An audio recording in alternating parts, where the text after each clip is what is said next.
Merci Gabrielle d'être avec nous aujourd'hui. Je trouve ça vraiment spécial parce que Gabrielle, tu es la sœur de Henri, la grande sœur de Henri.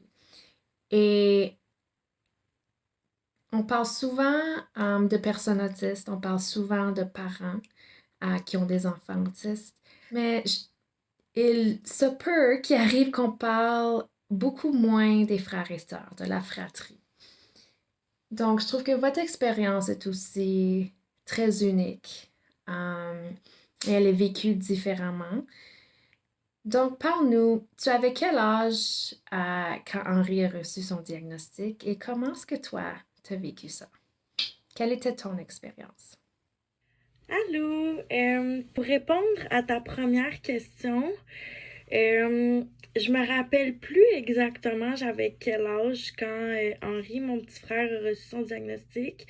Mais je me rappelle que j'étais quand même jeune, je devais être au primaire ou début secondaire parce que je sais qu'Henri a reçu son diagnostic quand même très jeune. Euh, Puis je me rappelle plus exactement de comment ça m'a affecté quand je l'ai appris. Euh, mais je présume que je devais pas nécessairement comprendre ce que ça signifiait parce que ben, j'étais très jeune. Puis Henri, quand il était enfant, et de mon souvenir et de ma perception, n'était pas un enfant qui était c'était pas un petit frère qui se différenciait particulièrement des autres enfants de son âge puis des autres petits frères de mes amis, mettons. Euh, fait que j'en ressentais pas nécessairement je ressentais pas nécessairement la différence, mais je me rappelle de que quand il est arrivé à mon école primaire, puis qui est arrivé un peu plus tard, je dirais. euh, Moi, j'étais vers la fin de mon primaire, donc je devais avoir 11 12 ans, 10 11 12 ans à peu près. Puis je me rappelle qu'il était plus mis à l'écart, qu'il était pas nécessairement inclus socialement, ni dans ses classes, que je le voyais beaucoup jouer tout seul aussi dans la cour de récréation. Puis que moi, en tant que grande sœur, ça me faisait beaucoup de peine, donc j'essayais de l'inclure avec mes amis, j'essayais d'aller le voir, mais lui, il était pas nécessairement réceptif à ça parce que lui, il ressentait le besoin d'être dans sa bulle, puis se sentait pas nécessairement compris aussi par ses professeurs puis par les autres. Donc, je pense qu'il ressentait beaucoup le besoin que ce soit conscient ou inconscient, de s'isoler puis de se réguler un peu par lui-même. Fait que je me rappelle que ça me faisait beaucoup de peine, puis que je compatissais beaucoup avec ce qu'il vivait. Mais à part ça, j'ai pas nécessairement de souvenir de comment ça m'a affecté. Je pense que j'étais tout simplement trop jeune. Qui est Gabrielle? Parle-nous de toi, très chère Gabrielle. Qu'est-ce que tu aimes? Quels sont tes intérêts? Dans quoi est-ce que tu as étudié? Dans quoi est-ce que tu étudies présentement? Hum, qu'est-ce que tu aimes? Découvrons qui est Gabrielle. Pour répondre à ta deuxième question, moi, je suis étudiante actuellement au cégep en sciences humaines. Je termine mon DEC au mois de mai, donc je suis vraiment vers la fin de mon diplôme.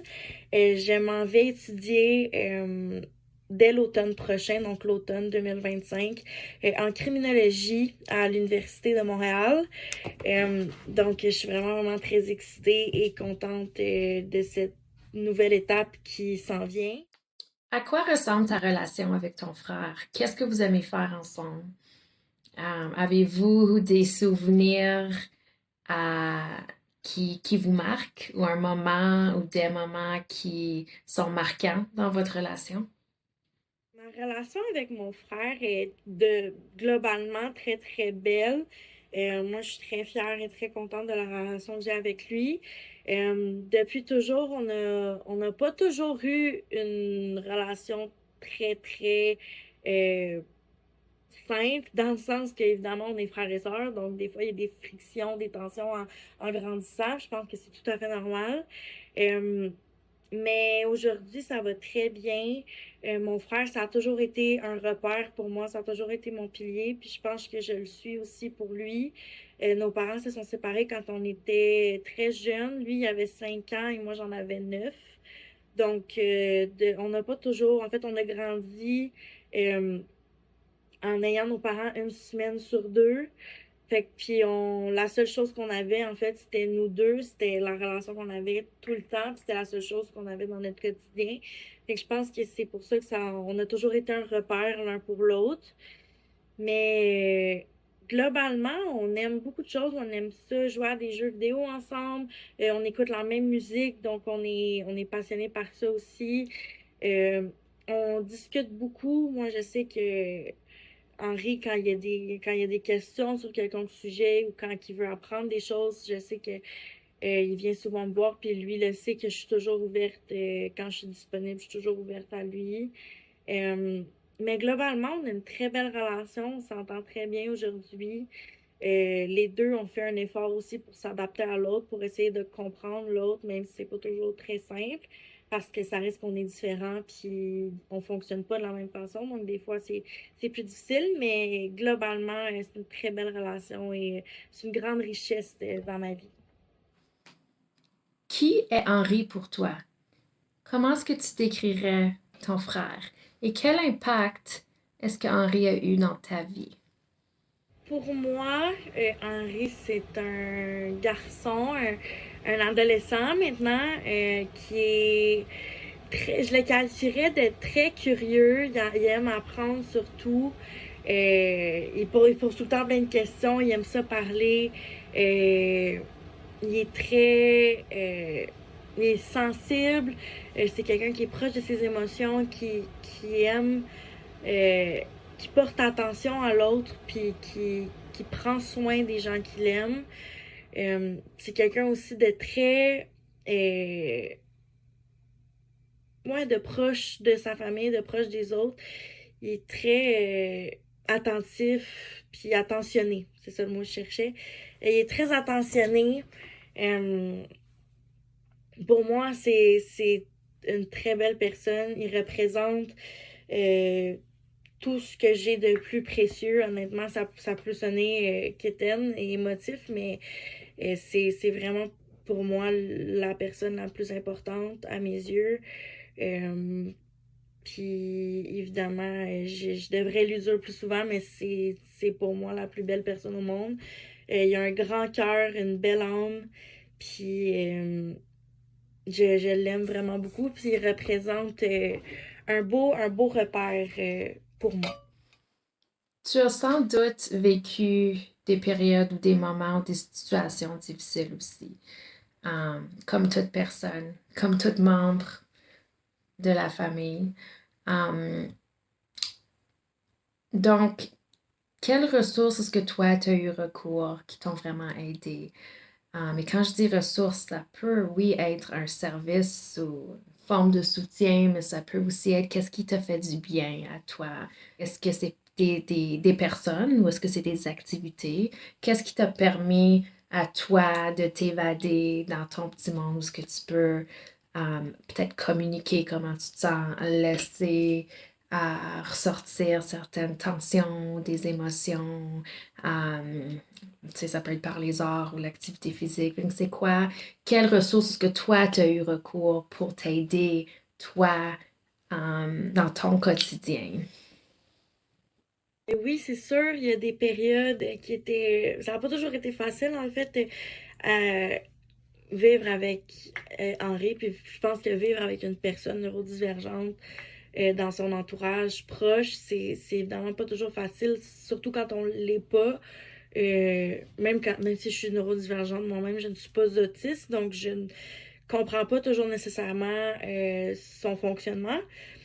Puis, c'est ça, ça n'a pas toujours été facile, mais euh, Henri a toujours été réceptif à comprendre le fait que nous, on le comprenait pas nécessairement tout le temps.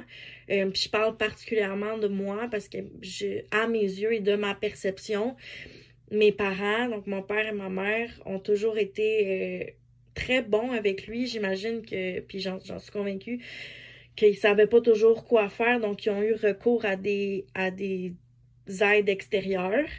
Mais de ma perception à moi, mes parents ont toujours eu les bons mots, puis ont toujours réussi à comprendre comment l'aider, puis comment le soutenir là-dedans.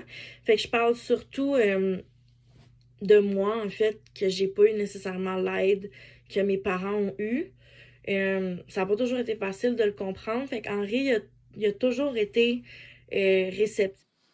De quoi es-tu le plus fier en ce qui concerne Henri, mais ta mère aussi? De quoi es-tu le plus fier?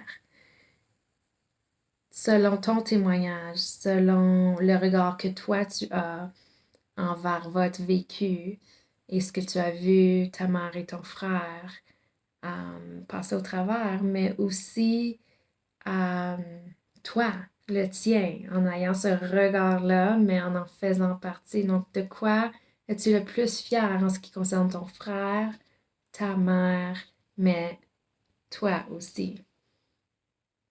C'est une excellente question. Je suis très fière autant de mon frère que de mes parents. Euh, Mes parents, dès que mon frère a eu son diagnostic, ils ont été euh, des, des chefs dans ce qu'ils ont fait.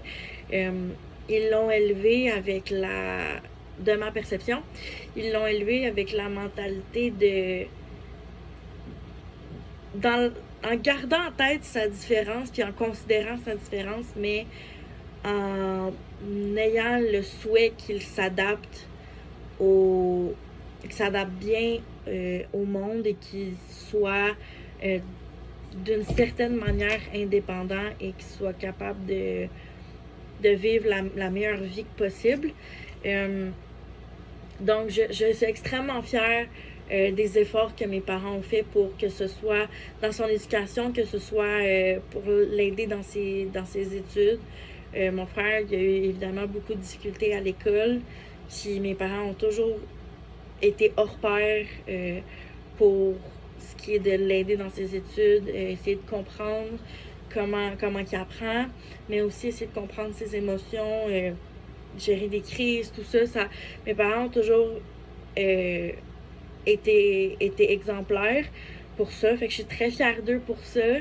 Je suis très fière aussi d'Henri qui, avec les années, grandit et a une maturité et une sensibilité qui est très belle à voir. Euh, Comme j'ai dit précédemment, Henri, pour moi, c'est l'une des plus belles personnes qu'il y a sur cette planète. Il est, comme j'ai dit, très sensible, puis très à l'écoute, puis il comprend vraiment bien euh, tout ce qu'on peut vouloir lui faire comprendre. Il comprend qu'il est différent, mais on essaie on tend du moins à ce qu'il s'en excuse le moins possible. Puis je sais qu'il fait un effort à ça aussi. Puis je suis très fière de lui. Tous les jours, tous les efforts qu'il fait pour essayer d'être la meilleure version de lui-même possible, malgré ses différences. Puis il réussit avec succès, donc je suis très fière de lui pour ça. Je sais pas si je considère être nécessairement fière de moi par rapport à mon frère, parce que je sais que euh, du fait que je suis sa grande sœur, j'ai pas toujours été nécessairement outillée, mais pour l'accompagner puis pour jouer mon rôle de grande sœur, mais je sais que j'ai toujours fait du mieux que je peux, donc faut que je fasse preuve d'indulgence aussi là. Euh, mais je suis surtout fière en fait de la relation qu'on a plus que de moi en général, parce que les deux ont fait un effort pour qu'on ait la meilleure relation possible, puis on essaie de se concentrer sur nos forces plus que sur nos lacunes. Fait que je suis très fière de notre relation, en fait. Est-ce qu'il y a quelque chose que tu voudrais dire à un autre frère ou sœur qui vit une expérience semblable à la tienne? Est-ce qu'il y a un message, un conseil, un mot, une phrase que tu aimerais partager? Je ne sais pas nécessairement si euh, je passerai un message à d'autres fratries qui ont des frères ou des sœurs autistes. Euh, mais si j'avais un conseil à leur donner, ce serait de toujours, comment je pourrais mettre ça en mots, de comprendre la différence. Et oui, comprendre qu'il y a une différence, mais je trouve ça important aussi de mentionner que c'est pas toujours à, à la personne différente de s'adapter, puis que c'est important de nous s'adapter aussi. Je pense que dans toute relation, ça prend une balance entre les deux. Puis j'ai connu beaucoup de gens qui avaient un entourage qui avait un handicap quelconque, là, qu'il soit physique ou peu importe, euh, qui, parce qu'ils ne comprenaient pas la différence que la personne avait, euh, fuyaient puis mettaient à part, euh, laissaient à l'écart en fait leur frère ou leur sœur. Puis je trouve ça très malheureux parce que ces gens-là, surtout les personnes autistes, c'est des gens qui ont beaucoup à offrir. C'est des gens qui méritent qu'on prenne le temps de les comprendre. Puis je pense que c'est important, surtout en tant que frères et sœurs, de les supporter là-dedans. Puis je trouve qu'on devrait être les premières personnes euh, à les épauler, puis à, on- à les supporter.